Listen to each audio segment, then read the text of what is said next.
네, 여야가 윤석열 대통령의 지난 순방 이후 발의된 박진 외교부 장관 해임 건의안을 둘러싸고 대치 상태입니다. 네, 국회에 나가 있는 취재기자 연결합니다. 장보경 기자 상황 전해주시죠.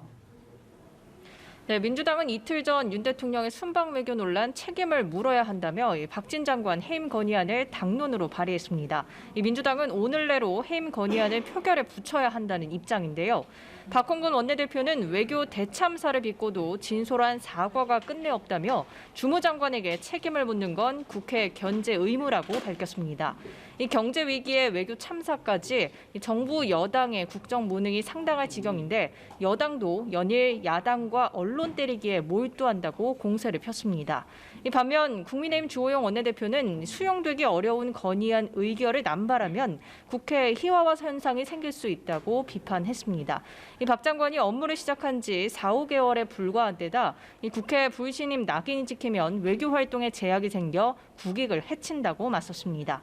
이 본회의는 현재 정회 상태입니다. 김진표 국회의장은 오전 여야 원내대표를 만나 다시 한번 입장을 정리해달라고 주문했는데요. 이후 여야는 각각 2시 30분경 의원총회까지 열었지만 입장차를 좁히지 못했습니다. 이런 가운데 김진표 국회의장은 오후 6시 본회의를 속개하겠다고 예고했습니다. 국무위원 해임 건의안은 무기명 투표를 거쳐 과반 찬성, 그러니까 150명 찬성으로 의결됩니다. 민주당이 현재 169석이라 단독으로도 의결이 가능하지만 통과되더라도 법적 강제력은 없습니다. 네, 오늘 열린 본회의에서 교섭단체 대표 연설을 한 국민의힘 정진석 비상대책위원장도 민주당을 향해서 사사건건 국정 발목을 잡는다라고 강하게 비판을 했다고요. 네, 교섭단체 대표 연설에 나선 정진석 비대위원장은 민주당과 문재인 정부를 향해 한껏 날을 세웠습니다. 윤석열 정부의 지난 143일은 민주당의 어깃장 속에 과거 비정상을 바로잡는 치열한 분투의 시간이었다고 강조했는데요.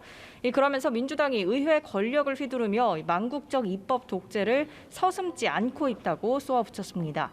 윤 대통령의 지난 순방과 관련해서도 치열한 외교 전쟁터에서 분투하고 있는데 MBC가 자막을 조작해 방송하고 한미 동맹을 훼손하려 시도하고 있다며 석고대죄하라고 촉구했습니다. 정 비대위원장은 또 민주당 이재명 대표를 겨냥해 사법을 정치에 끌어들여 막으려 든다면 국민이 용납하지 않을 것이라고 강조했습니다. 이 같은 정 비대위원장의 연설에 여당은 잃어버린 지난 5년 실정과 무차별적 정쟁에 대한 우려를 강조했다고 호평한 반면 야당은 남 탓으로 일관한 마치 야당 대변인의 논평 같았다고 혹평했습니다. 지금까지 국회에서 전해드렸습니다.